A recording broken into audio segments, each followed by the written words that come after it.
Hello, everybody. And here's wishing you all a very happy new year from GEG Kolkata.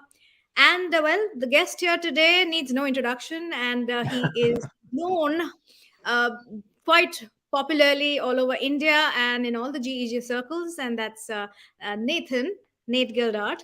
And he is part of GEG Nagoya, and so many things that he's doing, I have actually lost count. So he's going to tell you all amazing and fascinating things that he's been up to. And I'm again very grateful to him for again having this session for us for GEG Kolkata. And let me tell you, it's a special session on storytelling and how to basically create content digitally and make it accessible to the students virtually. So thank you, Nate, once again for joining us, and over to you. Sudipta, thanks a lot for having me again. Absolutely love, you know, engaging with GEG Kolkata, and lots of my friends in India as well. And I have been to India, everyone, only once, but absolutely loved it.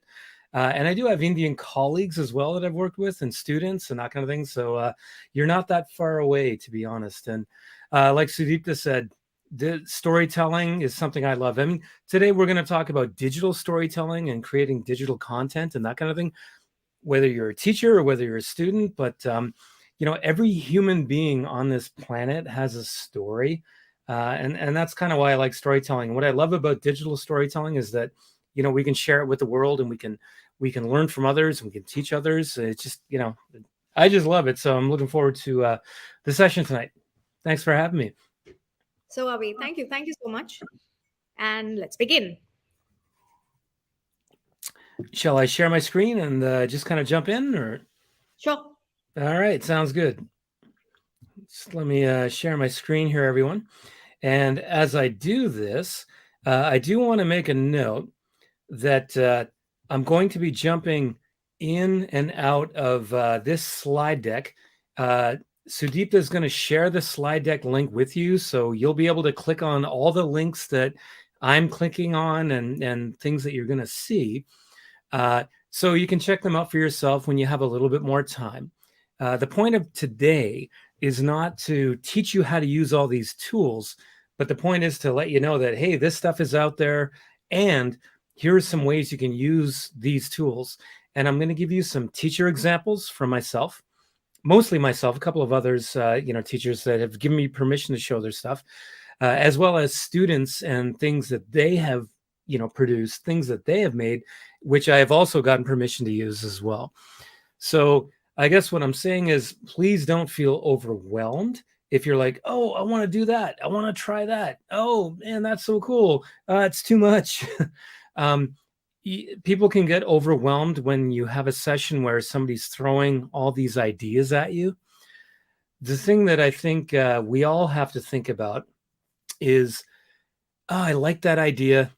Make a note of it. Just write it down. I'm very much an analog person. I've got my little I've got some notepads here, and I got my pens and that kind of thing. Just make a note and then go back to it. Come back to this slide deck later and say, oh yeah, that's how I might be able to use that. So for today, just kind of think about like, oh, I like that, I might want to try it.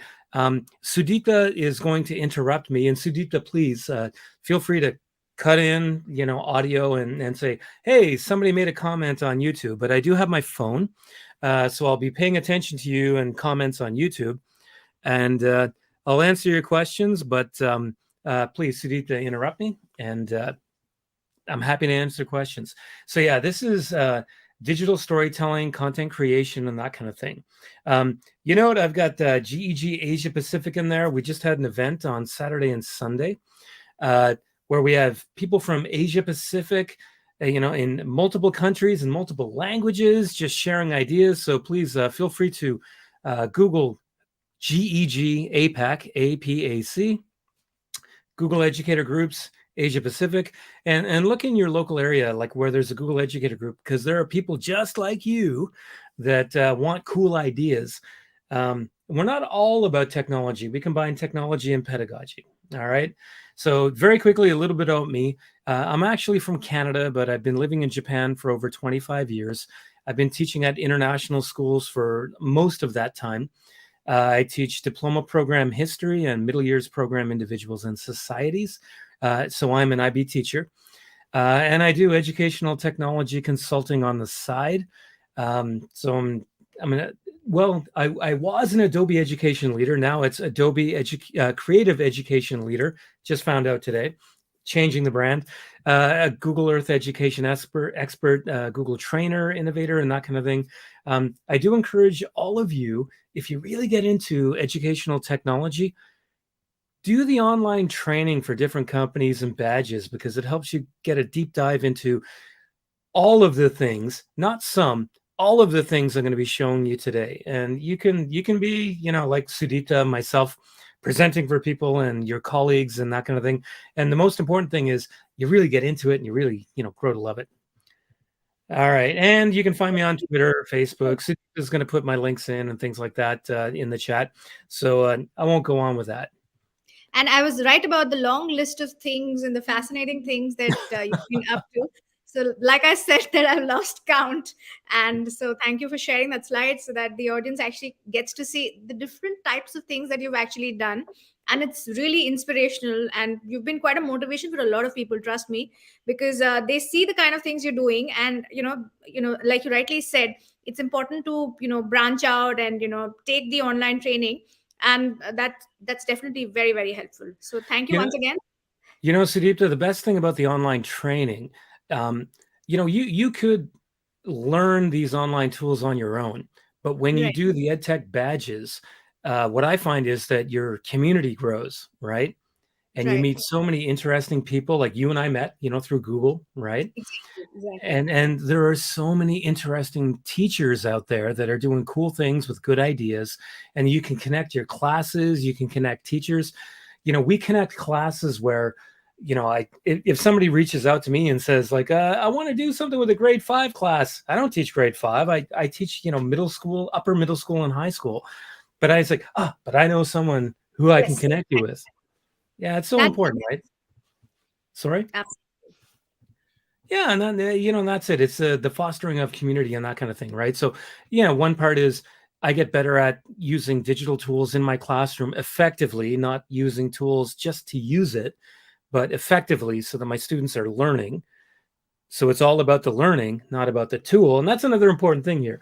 Today, what we're talking about is the learning, and the tools support and enrich the learning.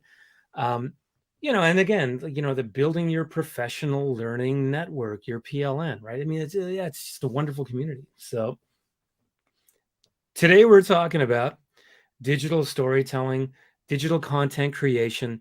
I'm not going to read through this slide because that might drive people crazy, kind of thing. I am going to introduce some platforms, and then a few like, hey, have you seen this? Have you seen that? Have you seen this? Have you seen that? And so make note of it, or come back to the slide deck, or come back and watch the video that GG Kolkata, is recording right now on YouTube, right? The focus is the learning, right? So we are going to focus on, I will start with a little bit of a chat about digital storytelling, also like things such as ethics and things we want to think about when we're telling stories, especially other people's stories, but also like, the benefits for students as well as for teachers. Notice on the right side of the slide deck that I'm showing right now, the pro tips, right? The pro tips are: know your intentions. Like when you're making something, when you're creating digital content, think about what the purpose is, because you might make something for an activity. So that's going to be shorter. It might be for a lesson, so a little bit longer, right? Maybe for like an hour lesson, or if you're in a school that has double blocks, maybe 2 hours, or throughout a unit. I've got this book creator book on the French Revolution that I teach pretty much the whole unit using this book creator book, including the assessment and the skills for the assessment. So really think about what's the intent. Plan ahead, like do your research, create third-party quizzes, like if you're using Kahoot or Quizzes or a Google Earth project or a mind map or something like that. Think about that and get it ready. And one other thing, the very last thing that you're going to see here, if you're really into digital stuff, I really do encourage you to think about your brand, your teacher brand. If you're Ms. So and so or Mr. So and so, or you want like a name that your students can quickly search on Google search or YouTube or something like that, I do think you should kind of think about that. I mean, that's not the focus of today, but think about your teacher brand if you're making a lot of digital content, and encourage your students to do the same thing, because it gives them a sense of, oh yeah, actually, if I'm putting myself out on the internet, maybe I do want to brand myself rather than having people find me in different places. Here's who I am. You can find me here. That's another thing, though. All right, so let's talk a little bit about digital storytelling. My guess is that a lot of people now realize that digital storytelling is about using multimedia within one or multiple platforms to talk about things. It's not, we get this idea that storytelling is you're talking about history, or you're talking about a book or a story. Digital storytelling really is it. You could explain a math equation through video. You could explain a math equation through using an iPad with, maybe through video, where you're drawing stuff. It could be a method or a process in science. It's not just about history, geography, processes, the process of volcanism, for example. Storytelling has a wide range of approaches. So if you're, for example, a math teacher or a science teacher, watching this right now, or if you have a science and math teacher friend who's watching this right now, kind of say, hey, look at this little part of this video, even this 5 minutes. Digital storytelling is not just about our concept of a story. There's a whole pile of different ways to tell, to teach, really, digitally. I could go through this slide, but again, like things like narratives and essays and that kind of thing, graphics. Use your creativity. It's a superpower that teachers have. I'm not going to read through all these bullets because I really want to get into showing you the different things. You can come back and look at this yourself, but just to highlight a few that I think are pretty important. Teachers, we flip the classroom. So a student's not here today. It's like, okay, well, why don't you have a look at this, video that I created, or this book on Book Creator, or look at this infographic I made on Adobe, and give your feedback on that. Collaboration, I think, is huge. All of these products, tools that we're going to talk about today, students can collaborate, teachers can collaborate. Of course, depending on the tool you're using or the product from a company, there might be some restrictions, but collaborations, they exist with all. And, obviously collaboration is an important thing. I do like these products because they are quite inclusive and they're accessible. I also like that all of them encourage academic honesty, and where they don't automatically tell you, excuse me, where you're not automatically able to generate a citation of where you got your image or your photo, there is still the opportunity to have students cite their work and practice academic honesty. And us as teachers as well, right? We have to be practicing academic honesty. The biggest thing is students are demonstrating their learning, they're sharing with the world, they're thinking, they're learning, maybe their own cultural heritage or whatever. I think that's the biggest thing, that voice, that audience that students have. Getting into students, pretty much everything I just said, because all the benefits that students have, teachers have as well. Teacher voice, well, yeah, there's student voice. Students can create their own content. My feeling is when students create something that they're really proud of, they're probably prouder than we are as adults, actually. We've made something for school, pretty proud of it.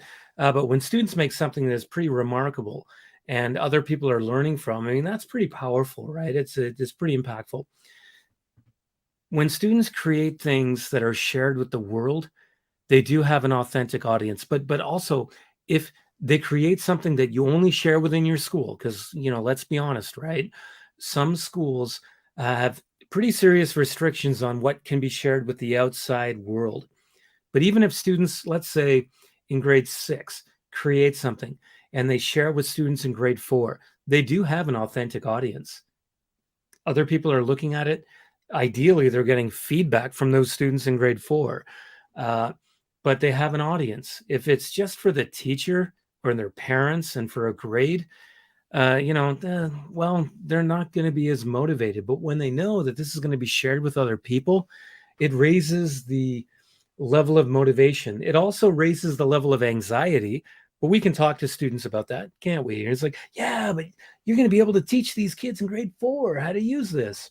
And I'm using grade 6 and grade 4 right now, but you know, take any grade, just they have an audience. Self-confidence in there is important, a record of the learning, and again, sharing with the world, right? For those that are okay with their work being shared with everyone out there in the world, that there's a lot of pride in that. And some of my examples I'm going to show you today are students that I taught. Skills, I mean, yeah, this is the huge thing, right? Students understand how to use digital media. They learn empathy. They learn to think about, how do I tell a story that is not my own, somebody else's story, whether it's in history or even a current event. Let's take the war in Ukraine right now. I mean, it's a tragedy, right? If I was to have students, write something or create something about the war in Ukraine, they have to empathize with, Ukrainians and also, Russians and people from other parts of the world, right? That's a really powerful skill, to empathize. And of course, they're learning to critically think. They're learning research. They're learning to write. They're learning to, choose what images best describe this piece of writing that I have. So there's so much going on, right? I'm big on the empathy thing as well, right? So going along with what I just kind of said, these are my ideas of teaching design. I've done some, research and just kind of put them in these small little simple statements. So I'm not an authority, but these are some things I think are important. When we're teaching students, and it doesn't matter if it's you're in an English class or a social studies class, history, science, whatever. When students are creating something that is visual and people are going to see, whether it's digital or whether it's created digitally and put on a wall as a poster at your school, they have to think about their audience, right? They have to, we have to teach them to think about design. What's going to capture, the audience? There's the design process, right? Talk to your students about the iterative process. Notice there it says discuss the iterative process, evaluating examples of, this is a really good infographic. This is not such a good infographic. Even better, here are a bunch of infographics. Critique them, analyze them, evaluate them, assess them. What's good about them? What's not so good? What would you do differently? Do that before they actually create their own thing. And they have a sense of, yeah, I thought this was really good, so I might mimic it, but put my own design in it. Ideally, not mimic, but we tend to mimic a lot, actually, I think, when we come to, when it comes to design. Give them time to practice, right? If you're going to use these digital tools with your students, especially if you're going to assess them, give them the opportunity to practice using the tool. Use it in a lesson for 15 minutes. Hey, everyone, we're going to create a meme using Adobe Creative Cloud Express, shortened Adobe Express. We're going to use the graphic design tool in Adobe Express to create a meme. And, either you can get them to figure it out on their own, or you can teach them how to use the Instagram feature in Adobe Express. But let them practice. And then when it comes down to evaluating work they create, they're not worrying about, how do I use this tool? How do I use it? Because they've already used it in class for 15 or 20 minutes with a chance to talk to their classmates and friends and you as the teacher in how to use it. And this is, for teachers as well. Remember, this is digital stuff. We're not going to break anything. Nothing's going to fall apart, when you use it. But we do need a chance to play, mess around with it. And we can do that meaningfully in a class, right? We're not wasting 15 or 20 minutes experimenting. Okay, now this is the best practices. These things for me are really important as well. That on the left side here, equity and honesty. We have to talk to our students about this. I'm a white male, lower middle class that grew up in Canada, lots of opportunity, and growing up seeing images on TV, not YouTube. I'm a little bit older, but we do want young people and all of us actually to really think about when we're telling somebody else's story. I'm a history teacher, so and individuals and societies, which is like social studies. We talk a lot about current events, and we do presentations and studies on what's happening in the world today. We have to really empathize, but also think about, ooh, am I presenting this part of the world properly? Am I presenting this cultural group properly? That includes actually, if you're using video, especially uh, learning to pronounce words in different languages properly, taking that time and effort, right? We want to be sure that we're representing other people properly when we're telling their stories. As a history teacher, we tend to do that. And with social studies, we do, right? So let's put the time into being honest and equitable, not using stereotypes. The next one down, audience and purpose. Sorry, Sudipta. Yes. So I would like you to see the comments. Which you've got some really nice comments there. If you'd Oh, I like haven't to. actually looked at them. Sorry. Hey, Taco's there. Hey, nice to see you. And Takuo is one of our GEG leaders in Nagoya. So thanks for kind of watching, coming out. And Takuo and I have had some great conversations at like just spending time together at restaurants and on the train actually at in October, going to Mieiken for Mie Prefecture in Japan for a GEG event that was local. Having a good conversation about this kind of thing, right? How do we teach social studies? This is a great example. Takuo, I'm so glad you're joining here. This is a great example of where Takuo is a history and social studies teacher in the Japanese school system. I do the same thing in the international school system, but we're having the same conversation about how it's important to be, well, Takuo is saying right here, let students have fun creating their own stories and learn digital skills and how to explain things, right? Diverse perspectives exist. Takuo, you hit it right there. And that's a term I actually didn't use earlier. The world is full of multiple perspectives. Okay, so let's show all those perspectives when we're telling a story. Fantastic comments, and thanks for pointing that out, Sudeep. Just real quick, when with audience and purpose and that kind of thing, elementary kids, middle school kids, high school kids, you as a teacher really think about when you're making something, the audience, the images we use, the audio we use, the visual, I said images, the text. Think about the audience. When our students, when they're creating stuff that we ask them to create, we have to talk to them about, hey, think about your audience here. Who's going to be watching this? Because it's not just your teacher and it's not just your parents. This is going out to the world. So who is it? Who's your audience? Is it teenagers? Is it elementary kids? As a teacher, when we're creating an assessment, we do have to instruct our students on this. You know what? I think I should add this to this slide, presentation. Grasps. Who is your audience? Who is? What's the situation? What's your role? It's a model that we use. From time to time as teachers, ideally all the time, where students are. Let me give you an example. All right, so for this assessment, you are a YouTuber. Your audience is teenagers. The topic is economics. You have to teach these elements of economics on your YouTube channel. Talking about those kinds of things, right? So, what's your audience? What's your purpose? Now, on the right side of this deck, before we get into the really cool stuff, right? Because we're almost there. All of these tools require time to create, right? You have to put in text, you have to put in images, you have to put in videos. Get all that stuff done first.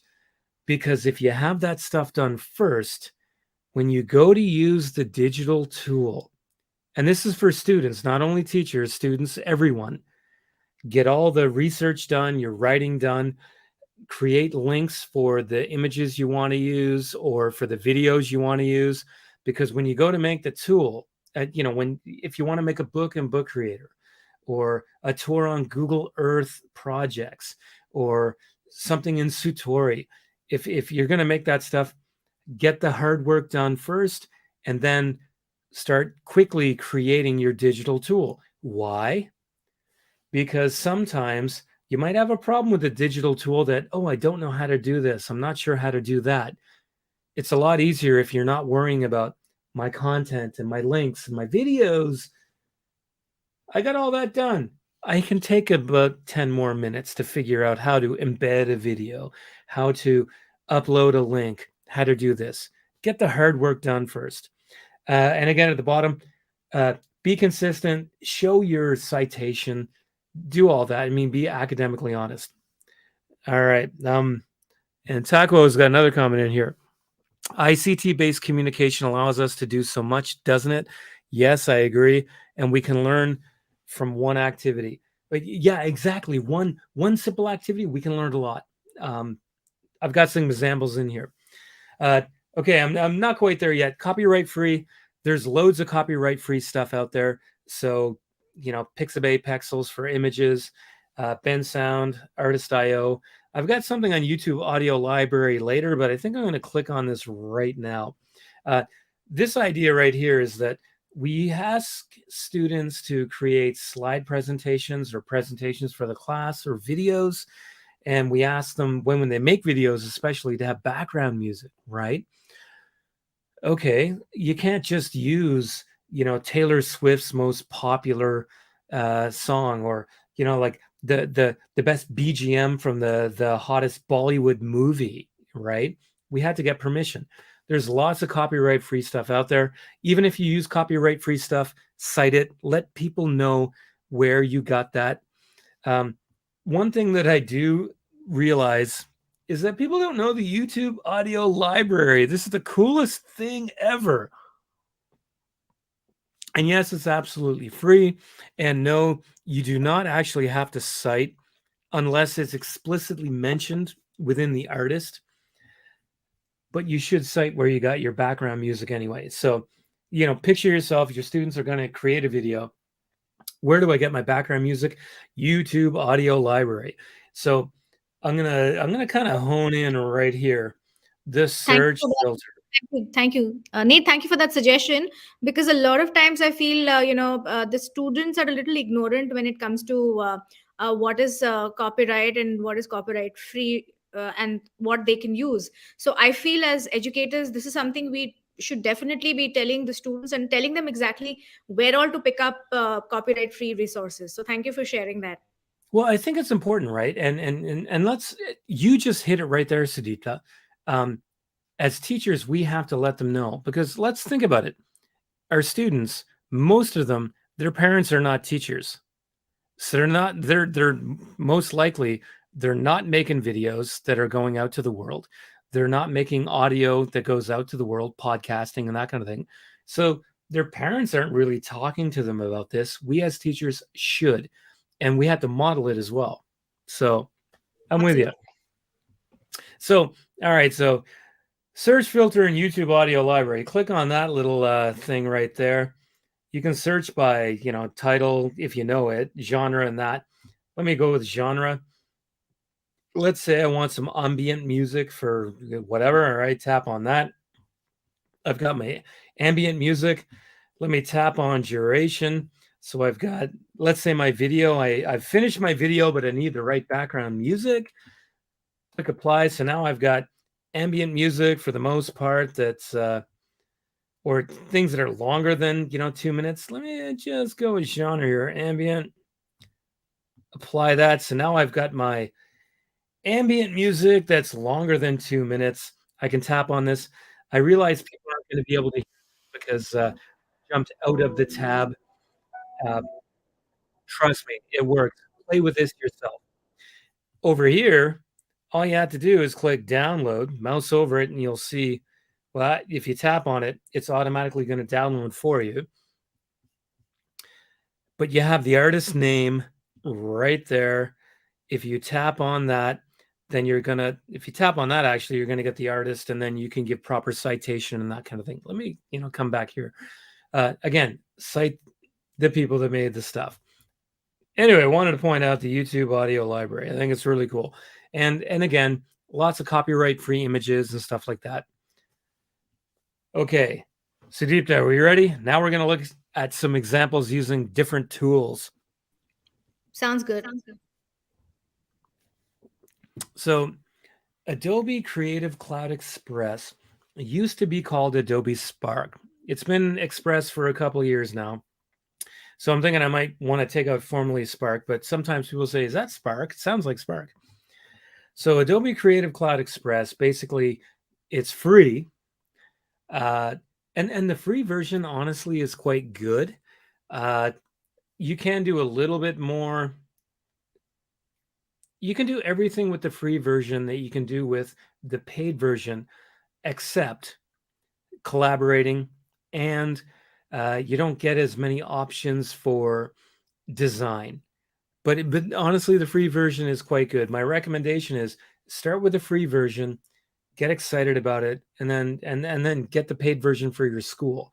Our school does have the paid Adobe suite because we just think it's so good, and it's not actually that expensive for the school. Like a school-wide account, right? Depending on the size of your school, every place is different, of course. For individual teachers, the free version, it's enough. And for your students, it's enough. You won't be able to collaborate, but it's pretty cool. So the examples that you're going to see, they are made with, like a school account, but each student could create these things as an individual, and they can collaborate. I'm going to show a history example first using the video tool.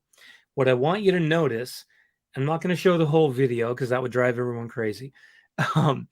But the transitions, and I'm going to jump ahead. Don't worry about the audio. The audio is kind of clear. There is background music, and you can, check this out a little bit later for yourself. But the transitions are automatically made for you. I'll get into, why in a moment.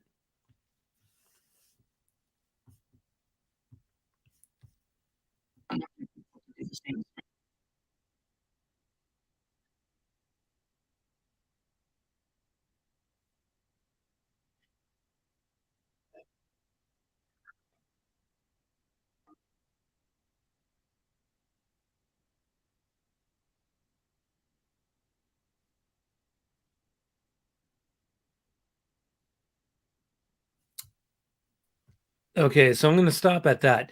Did you notice that, these things popped up? Sorry. Pardon? We couldn't see anything. Oh, you know what? That's probably because I didn't change the share this tab. All right, let's start again. Hold on one sec. All right.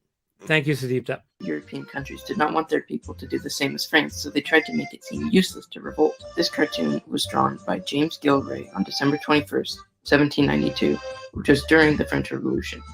This cartoon uses the juxtaposition between the poor French and the rich English to show that although the French led themselves, they were still poor, and although the English were being controlled, they were rich.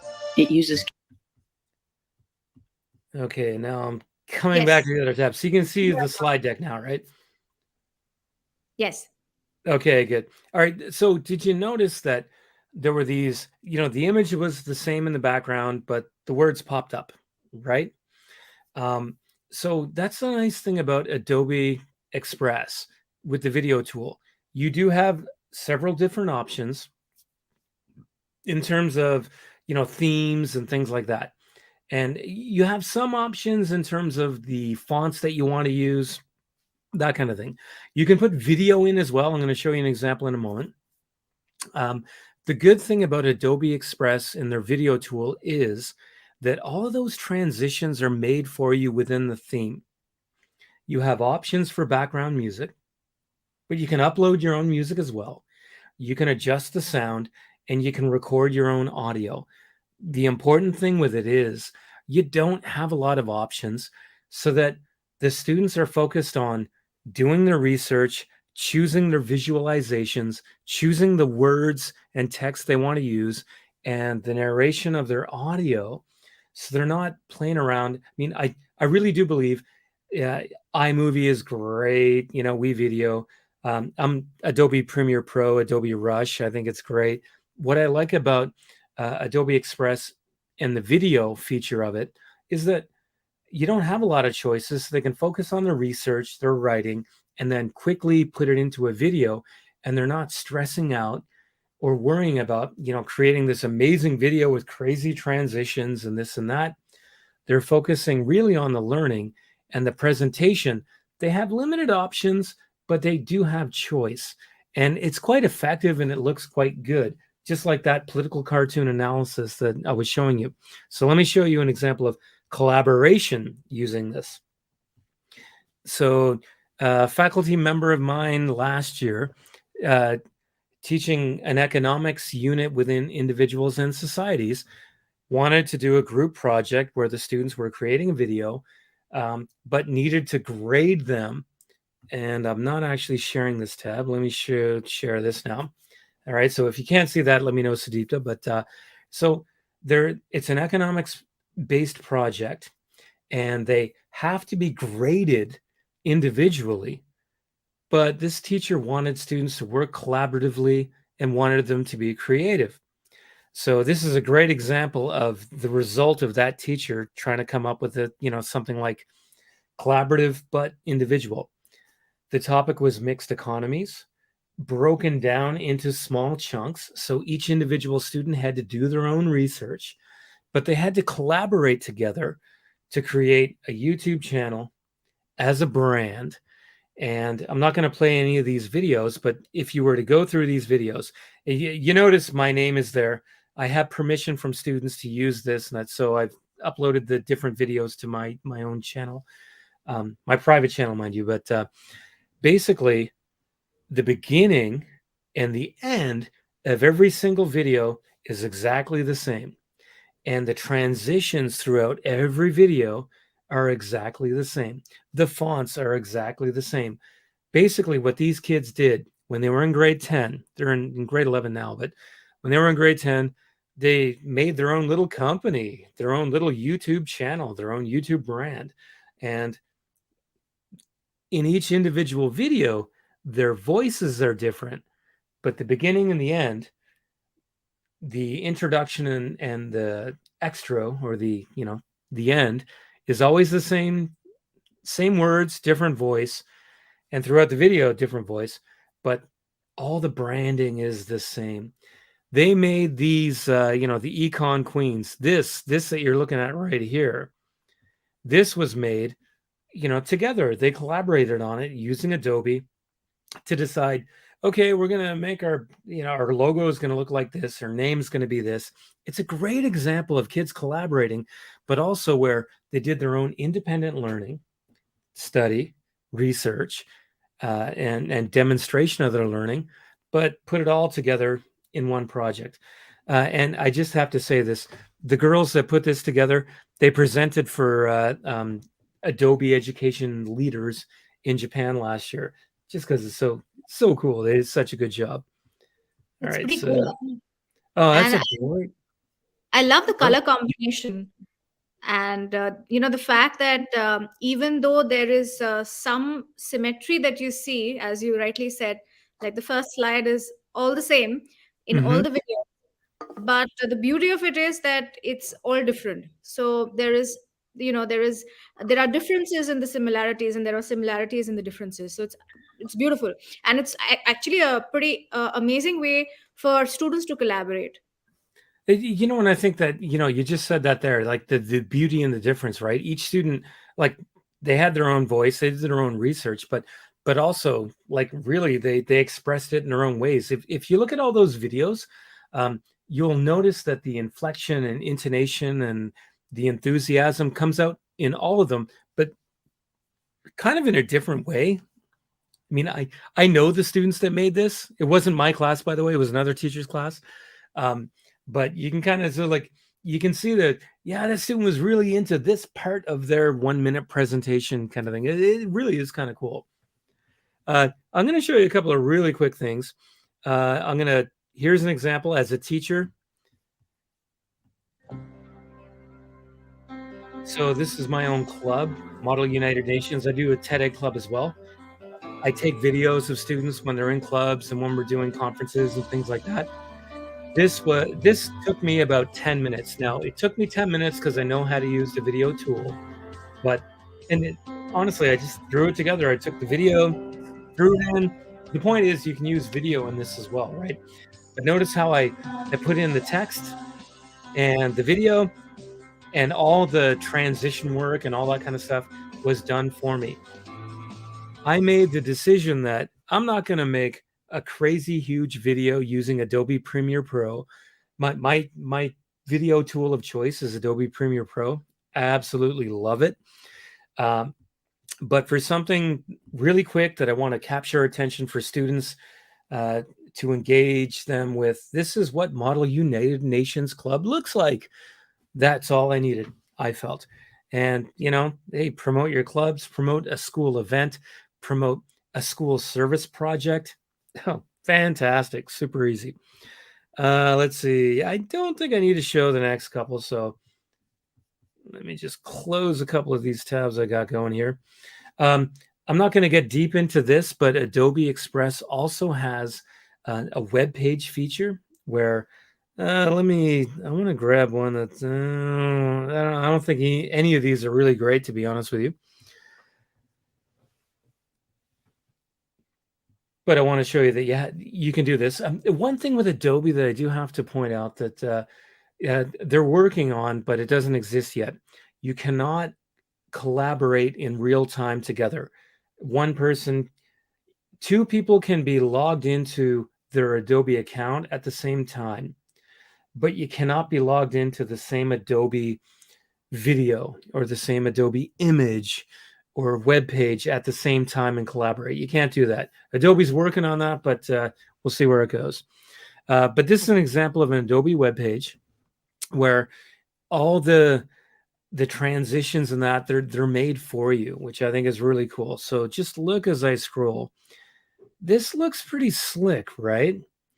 Note that you can put in buttons and hyperlinks and things like that. I just really like how it's so smooth and it's all done for me. Now within the tool, you can choose, what's going to happen when, and that kind of thing. But it really is extremely user-friendly. I do want to highlight this, and I think this is really, really important. Let's see if I can zoom in. I'm trying to zoom in on this, but maybe it's not allowing me. If you look down here at the bottom, all of the images that I've used that I have not uploaded myself are actually cited. So it's kind of a lazy way to actually be academically honest. But these images here, all of them are ones that I searched for in Adobe. And Adobe, whether it's graphic design, video, or the web page, you can actually, and you know what? I realized that nobody's looking at this. All right, so now you're looking at the web page. All right, Sudipta, please interrupt me if I... So, Nate, in the previous, actually, I was looking at the previous one, the previous slide. If you can just take. So, what were the things at the bottom? I was actually just reading that, so I kind of got a little distracted. Oh, yeah. Okay. So tell you what, let me come back to this tab. Yes. At the bottom here. Media literacy. Sorry. Yeah, this one. Okay. So these are samples that I've kind of made. This one I have. These are examples of web pages within Adobe. So these are ones that I've made that they're kind of inconsequential, I kind of think. I wanted to show the the media literacy one. Like, we could look at the, oh, wow. Okay. I guess I must have deleted that one. If you look at this media literacy one, let me just share this tab. Yes, you need to share your screen again. I'm waiting for it to load here. Oh, I know. Didn't share my screen. Oh my goodness. Sorry, everybody. That's okay. It happens once in a while. Here, I'm going to actually share the main slide first. And I'm going to come here and I'm going to share this tab. So notice these transitions. These are what I was talking about. All that, movement, including the buttons and that's all made for you. It's very user-friendly. What I was mentioning earlier, actually, I think this is important. You can create like photo galleries and things like that, which are cool. At the bottom here, and I can't zoom in on this. I can try. Every time I try, it just won't work. But here, the images I've used in this particular page, I got from Adobe, which are copyright free, but they automatically cite them for you, which I think is kind of a cool feature. Yeah, actually saves a lot of time. It does. It does. And, you're being academically honest in the end, really. Anyway, that's another cool thing. All right. I'm still on Adobe here, folks. Sorry. I know we're, the idea is probably about 1 hour today and we got 15 minutes left, but I'll jump through a few more things here. Sudipta, let me know when, hey, we've heard enough. So graphic design with Adobe. I'll share something in a moment. They have a great partnership with National Geographic where teachers, we can get free professional development that is self-paced, where you can learn podcasting, video, using images and infographics and that kind of thing. So I'll leave it to you as a viewer. And if you're looking at the slide deck later to kind of, think about these kind of things, because I do want to move on to a few other ideas. I'm going to jump through this in a moment. We've got Montrala, I think, or Montrala. I'm not sure if I'm pronouncing your name. Venezuela is a country thanks for joining us. located on the northern side of South America. All right. So, sorry, jumping ahead a bit too far. So with Adobe, you can create infographics. This is more advanced for Adobe Express, but again, teaching empathy, giving information and that kind of thing. On the teacher side, I think a little bit more practical. If you look on the left, I'm an IB teacher, so units of inquiry, this is what we're studying, things like that. You can create very quickly using templates if you want. I mean, these are ones I made on my own, but loads and loads of templates with Adobe. And, you can focus on like vocabulary and that kind of thing. And again, messaging for your students, posters for your class. Let me point out this, like, we do a lot of writing in history and in individuals and societies, social studies, create this, put it on your wall and say, hey, everyone, look, Peel, right? Point, evidence, explanation, linkage. And then because it's digital, you can put it in Google Classroom or you can email it to them or whatever. I really do think there's a lot of power in visuals. So I won't go through all these with you, word walls and that kind of thing. This is a Google Classroom banner. In Adobe, you can make it, 1600 by 400. You got your banner. It's perfectly sized. You don't have to worry about whether it's going to fit or not. If you want to do memes or Instagram posts or things like that, boom, you can make them just like that, because in Adobe, you can choose. I want a Twitter banner, a YouTube banner. I want a YouTube thumbnail. I want, A3 size or A4 or 8.5 by 11 or whatever. Really quick. And they have templates for all of that stuff.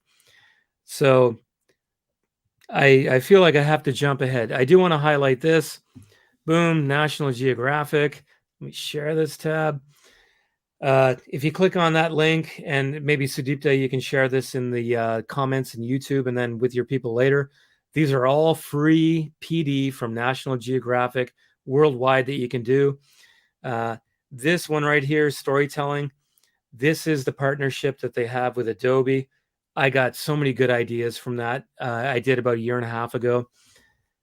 Let me just kind of come back. And if you want to get into Adobe, as we taught you, Sudipta and I talked about earlier, doing educational badges and certifications and that kind of thing, become an Adobe Creative Educator. It's a great community. We're running out of time, so I won't go on about that. So let me just come back to this. Yeah, Taco, I agree. It is, it's all beautiful and fulfilling. I'm going to share Book Creator with you. Textbooks, storybooks, magazines, presentations. I teach a whole unit pretty much on the French Revolution using Book Creator. I do use worksheets with it.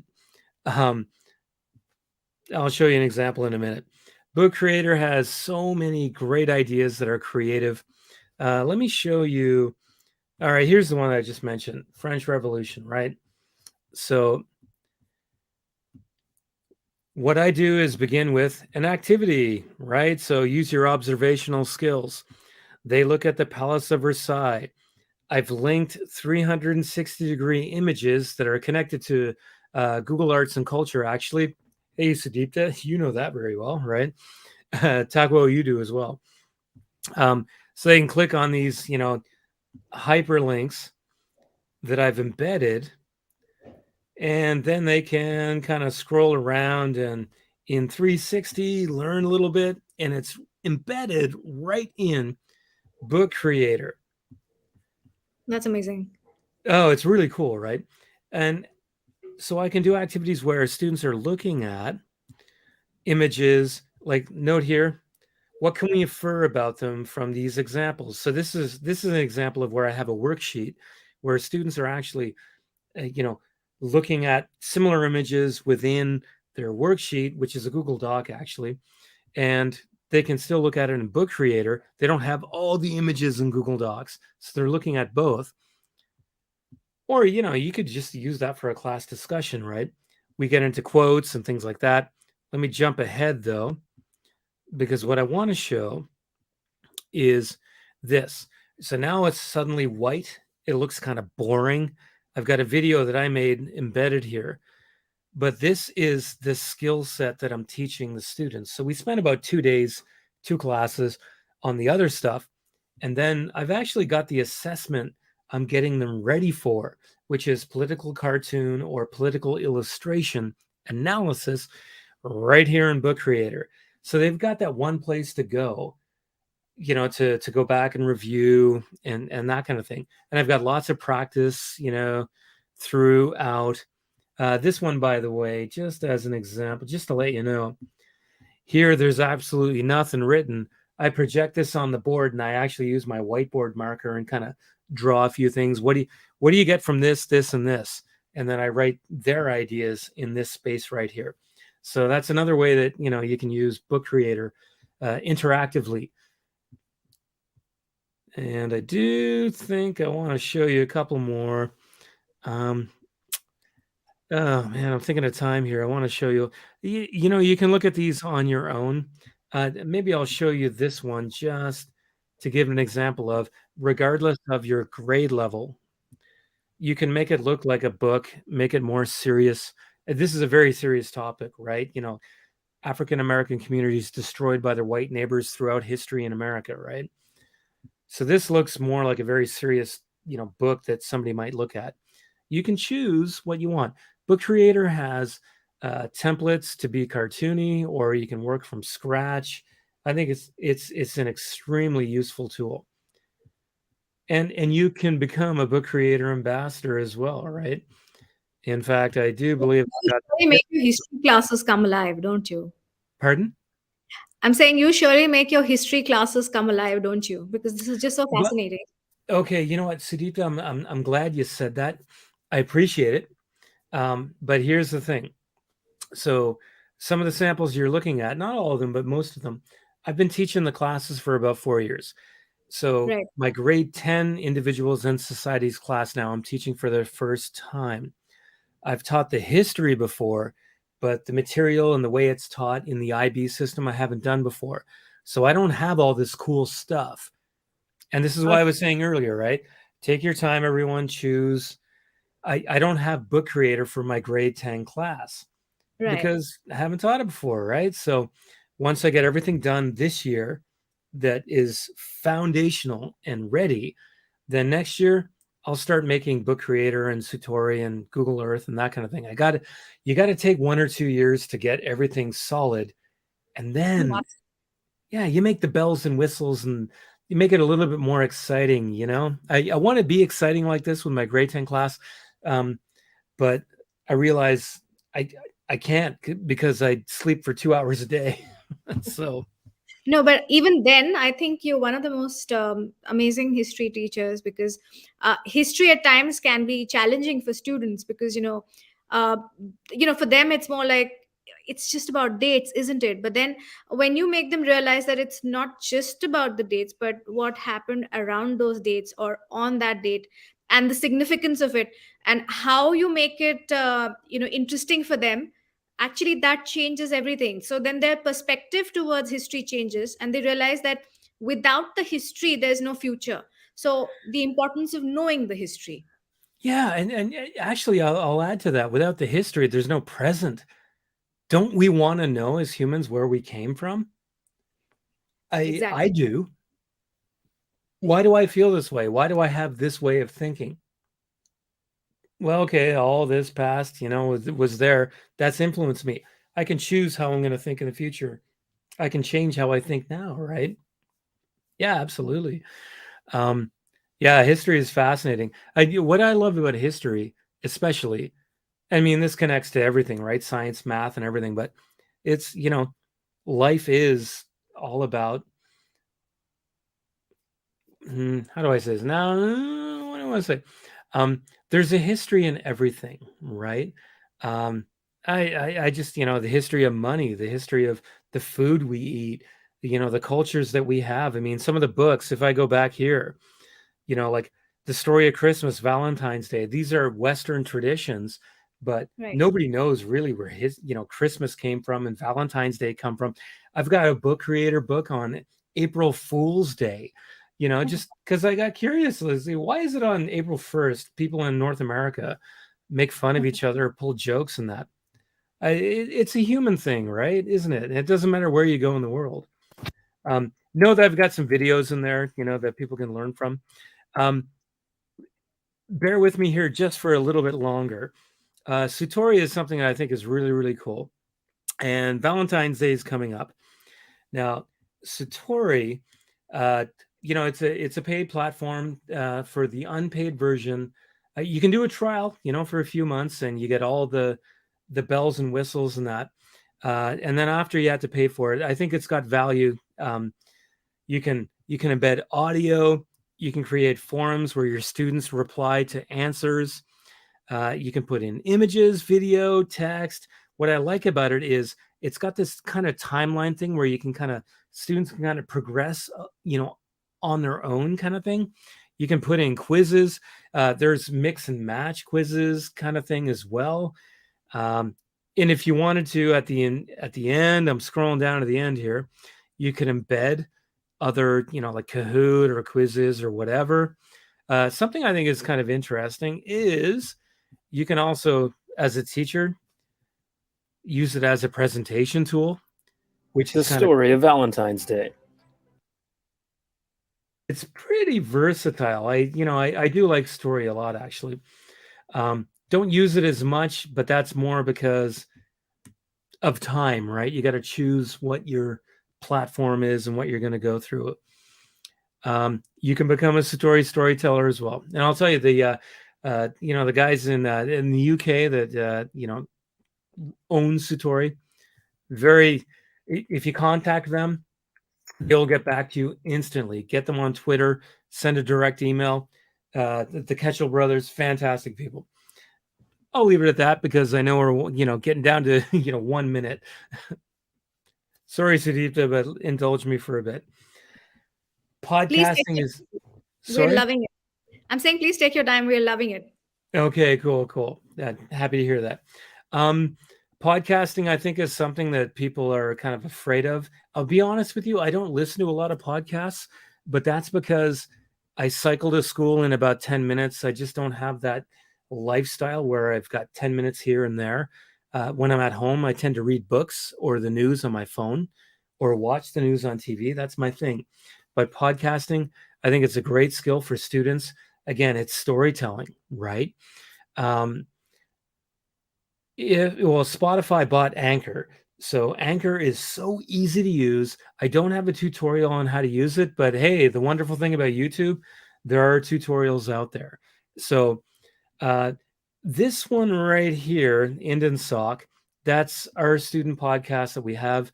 It's very hard to maintain, to be honest with you, but if you can get a team together where, every week it's going to be this grade level or that classroom teacher interviewing students, or even better, students, sharing their own learning through a podcast, just, hey, I was interested in this aspect of whatever. And then, you edit and upload and that kind of thing. It is storytelling, and it's not difficult.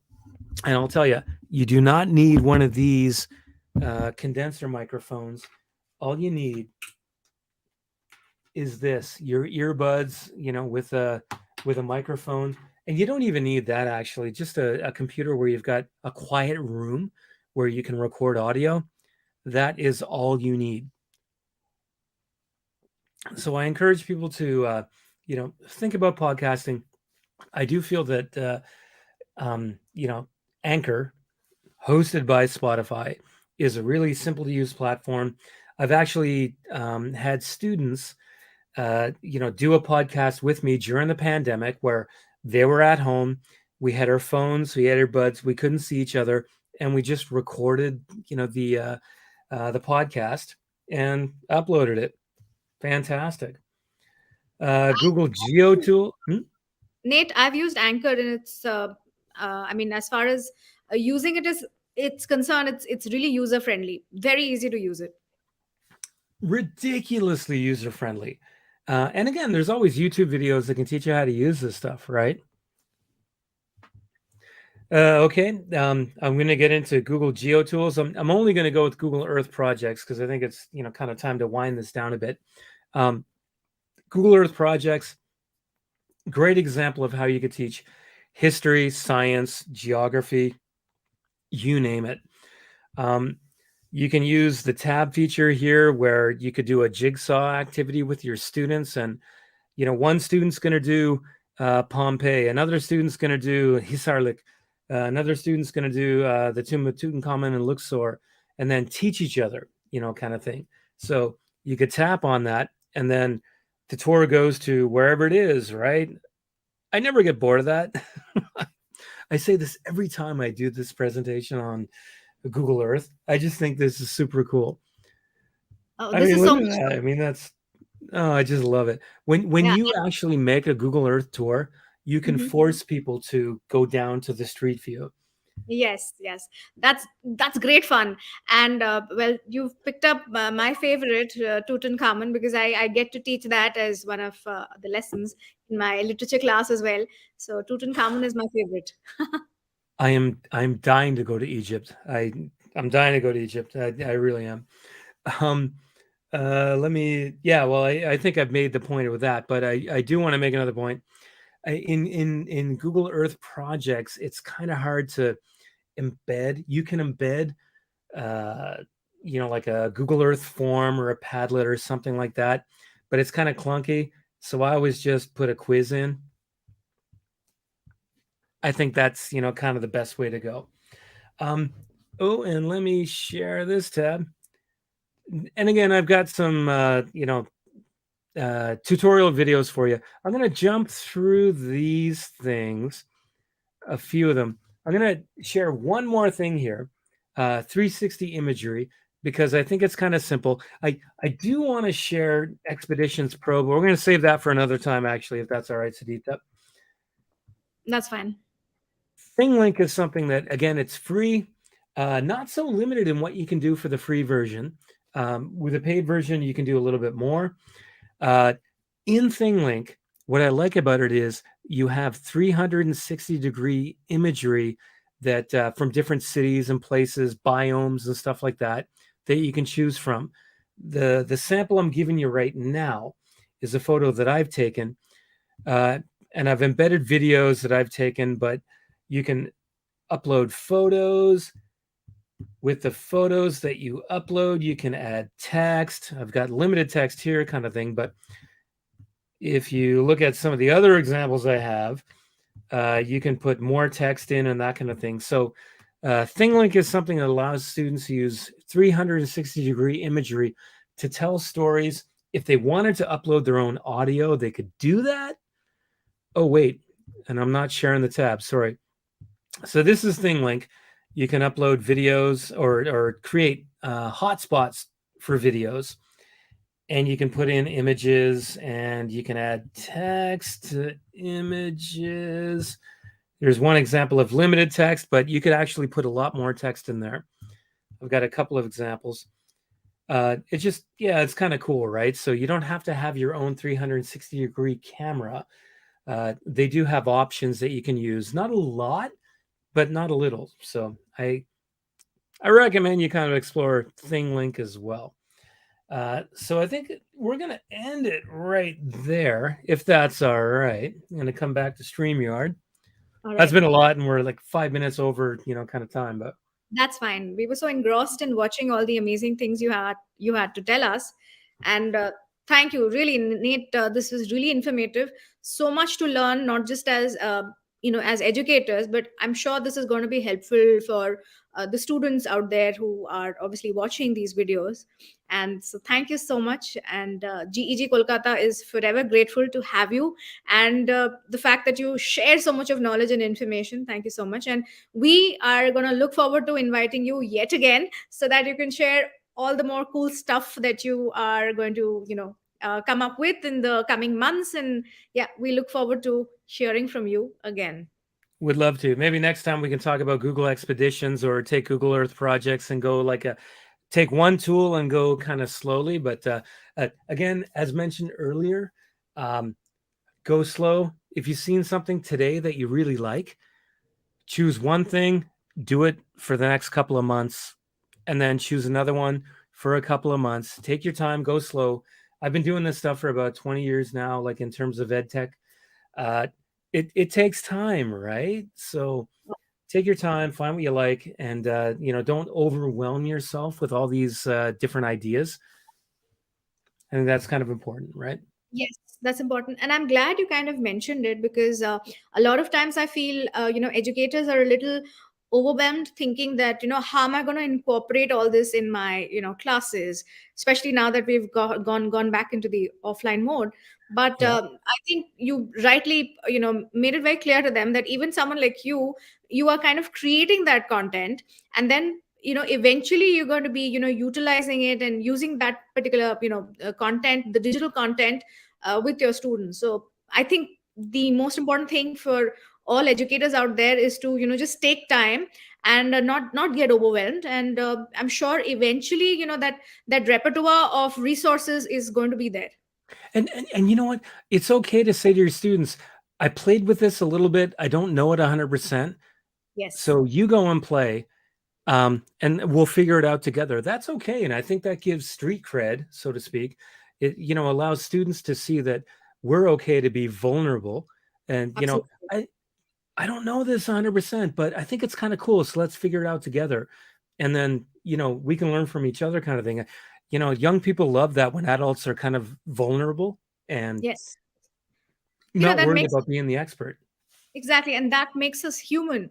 And I think that's a Yeah, very yeah. another important thing for educators to keep in mind, that it's not important to know everything. And there have Mm. been times when I personally do that in the classroom. I tell my students, "Oh, that's something interesting. Why don't you tell me more about it?" And sometimes I would ask them to have that presentation so that others can learn. And I'm like this eager learner and say, "Oh, this is something interesting. Could you teach me?" So they are sometimes they're a little amazed. They're like, "Well, you are the teacher." I said, "Yeah, it doesn't matter, but I'm still learning. I'm a student. I'm a lifelong student." So I Yeah, think yeah, exactly. We don't know everything. You can't possibly know everything. I constantly tell my students that, I'm a history teacher, not a historian. yes. True. So great. Thank you, Nate. Thank you for giving us your precious time. We know the fact that you have been doing so many sessions, and well, you're doing so much, and I you've been, enjoy it. It's not work. I enjoy it. It's fun for me. So thank you for having me. but you're one of the most dynamic and versatile people I've come across. So thank you for being who you are, and thank you for always supporting GEG Kolkata with these wonderful sessions. Thanks for having me. I appreciate it. Thank you. So this is where we bid farewell to the audience. Bye-bye. Thanks, everyone.